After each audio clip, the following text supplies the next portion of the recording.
प्रेम से बोलिए मीरा के दीवाने की, हम सबके सांवरिया सेठ की।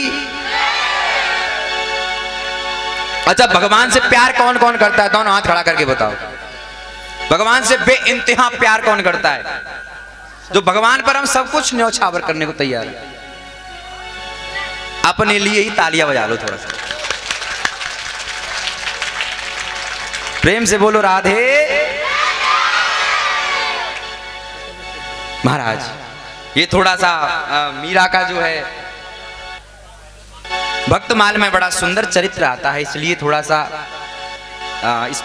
इसको बीच में एडजस्ट करना पड़ा। अब तो महाराज, तो बात हमारी क्या चल रही थी? हाँ जी, please come to the point.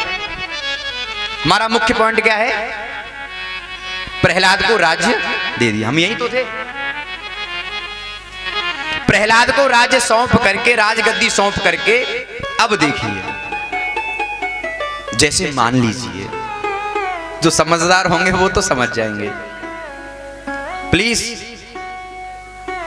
बात मत करो माता जी, बात मत करो।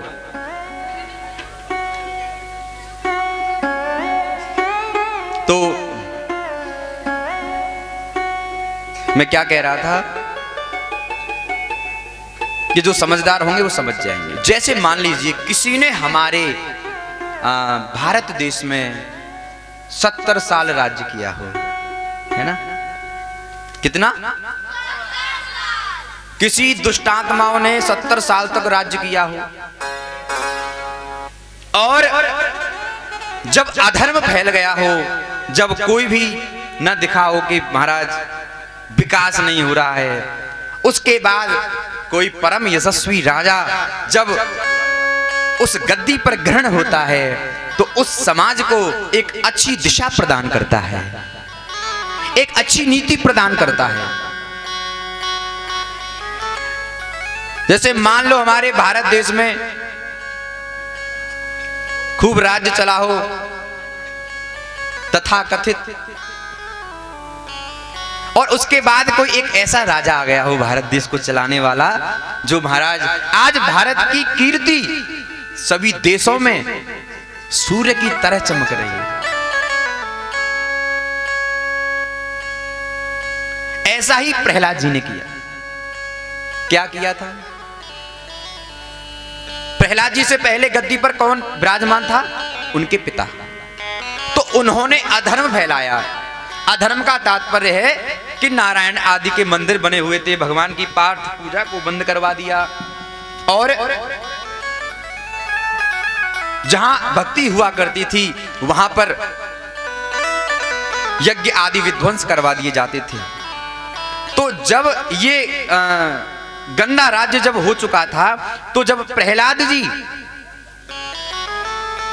नवीन राजा बने हैं, नए राजा बने हैं, तो महाराज वहां पर उन्होंने एक अच्छे राज्य की घोषणा की और सभी को, सभी मंत्रियों को, सभी प्रजा को अपने सामने एकत्रित किया और उन्हें अच्छा पाठ पढ़ाने लगे। कैसा पाठ? धर्म का। उन्होंने प्रहलाद जी ने 6 प्रकार की भक्ति का उल्लेख किया है। देखो, आज मैं अपनी मर्जी के अनुसार कथा कहूंगा, जो हमारे भक्तगण लाइव सुन रहे हो वो भी सुन ले, ठीक है? 8 बज जाएंगे आज, ठीक है? क्या बात है, राधे राधे। मुझे पहली बार इतना आनंद आ रहा है। गांव में, शहर में तो कोई नहीं, वहां तो थोड़ा सा। गांव में क्या करते हैं पता है? इशारे आने लगते हैं, व्यास जी गैया काटने जाना है, व्यास जी चारा डालने के लिए जाना है, आरती करवा दो। चलो ठीक है, लेकिन है आज 8 बजे तक, ठीक है? ईमानदारी से। आज लाला को जन्म हुए गो, परसों लाला की बरातू तो आवे वारी है, बरात में भी तो नाचनो है हम सबको। हाँ, जो है चिंता मत करो, कल जो है हम ठाकुर जी की शादी फिक्स करते हैं, आज जन्म करवा रहे, रात रात में बड़े हो जाएंगे और कल खेल कूद के और बड़े हो जाएंगे, परसों ठाकुर जी का विवाह करा। ठीक है, प्रेम से बोलो राधे राधे।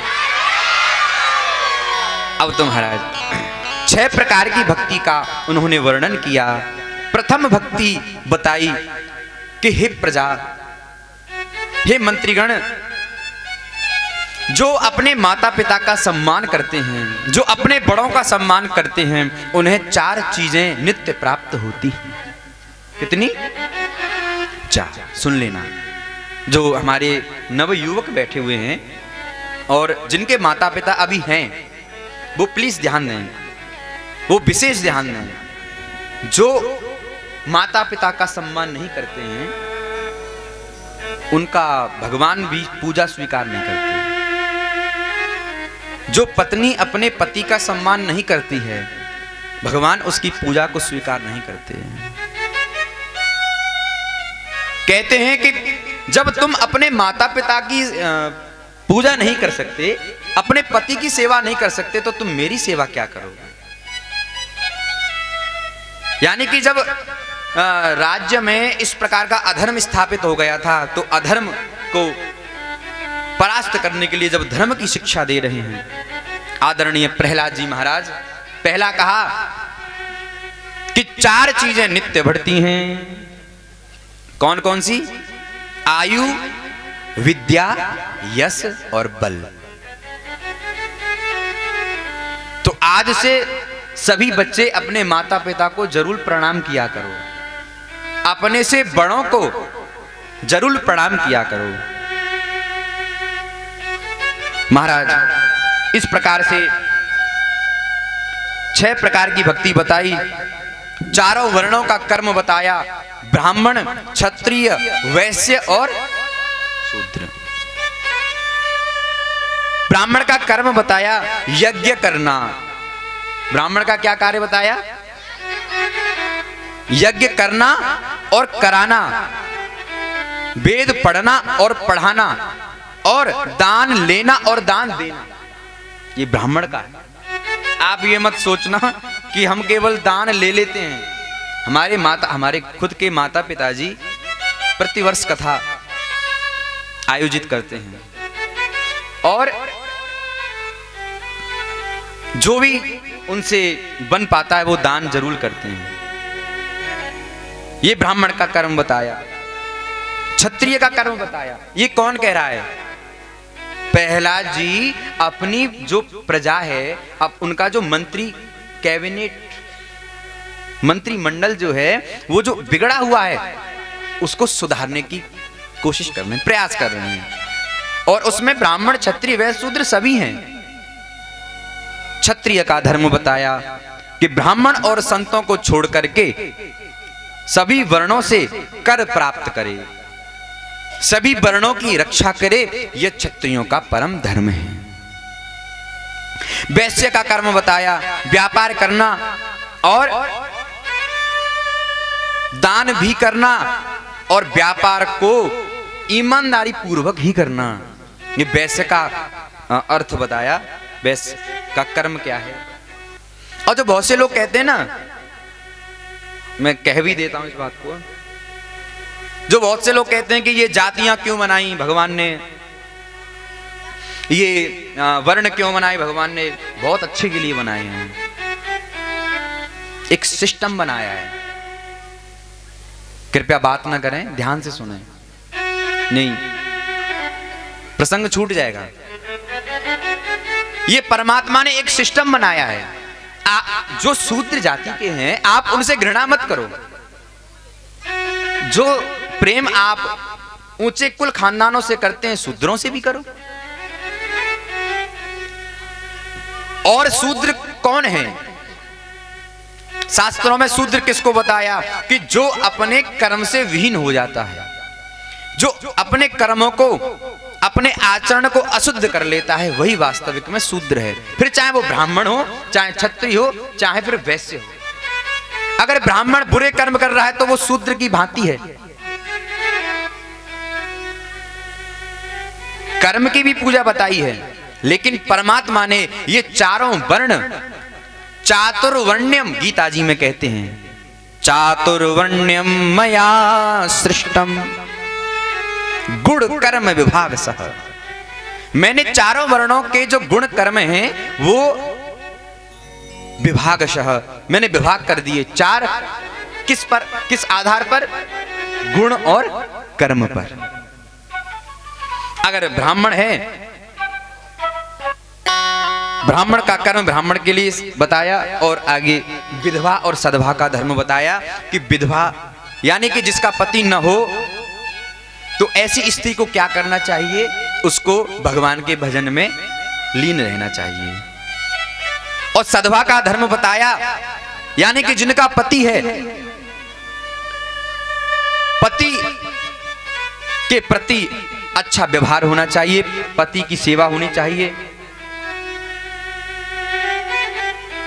और सन्यासी का धर्म बताया कि सम्यक प्रकारेण न्यास इति सन्यासः,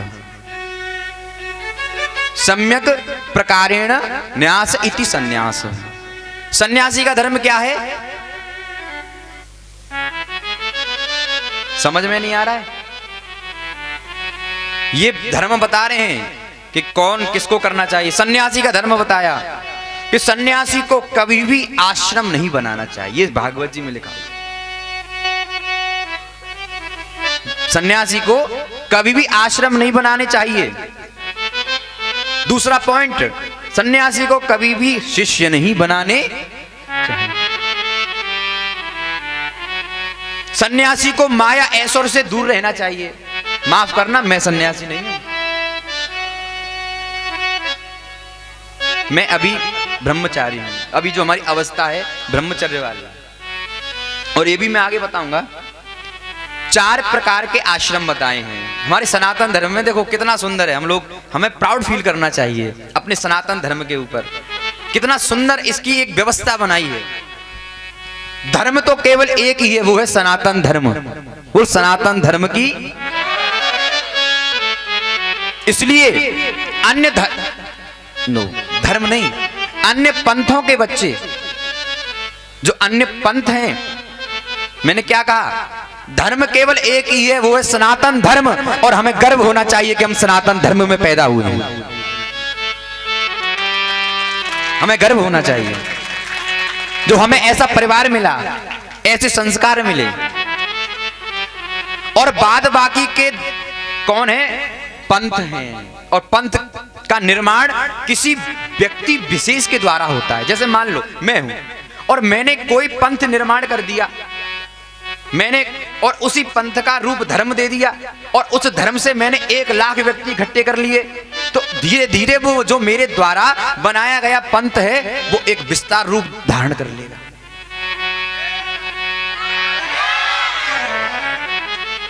तो महाराज, हमें गर्व होना चाहिए वास्तविक में। और हमारे धर्म में, सनातन धर्म में, ये जो है, मैं जब बागेश्वर वाले धाम पे जब मैं गया, वहां उनसे मिला, सभी जानते होंगे उनको। जब उनसे मिला तो उन्होंने कहा कि आप हमेशा अपनी भागवत में सनातन धर्म के जो अनुयायी हैं उनको जागने का प्रयास करना। अभी सोए हुए हैं, अभी हिंदू धर्म में एकता नहीं है, उनको जगाने का प्रयास करो। प्रहलाद की कथा, ध्रुव की कथा सबने सुनी है, लेकिन जब तक हिंदू जागेगा नहीं और शेर की तरह दहाड़ेगा नहीं तो सामने वाला दुश्मन तुम पर हावी हो जाएगा, निश्चित तौर से। अब कमी क्या है कि सबसे बड़ी बात है कि हम एकत्रित नहीं हो पाते। झाड़ू जब ही अच्छी लग पाएगी आपके कमरे में, आपके घर में, जब आप झाड़ू की सीकों को एकत्रित करके और गांठ बांध करके जब झाड़ू लगाओगे। अगर उसी झाड़ू को आप बिखेर करके आप कहोगे मैं एक सीख से झाड़ू लगाऊं, नहीं लग सकती भाई साहब, बिल्कुल नहीं लग सकती। इसलिए अभी भी समय है, जाग जाओ। अभी हम लोग वास्तविक में सोए हुए हैं। कैसे सोए हुए मैं बता दूं। अन्य पंथों के बच्चों से पूछो, उनके जो भी पढ़ाते हो उनके विषय में पूछो तो तुरंत बता देंगे। लेकिन अपने हिंदू धर्म के बच्चे से पूछो कि राम की माता का नाम क्या था तो नहीं बता सकते। कितनी बड़ी हमारे लिए एक सोचने का विषय है। और हमें 5 से लेकर के 12 तक यही पढ़ाया जाता है। माफ करना, ये शिक्षा मुझे अच्छी नहीं लगती। जिस शिक्षा में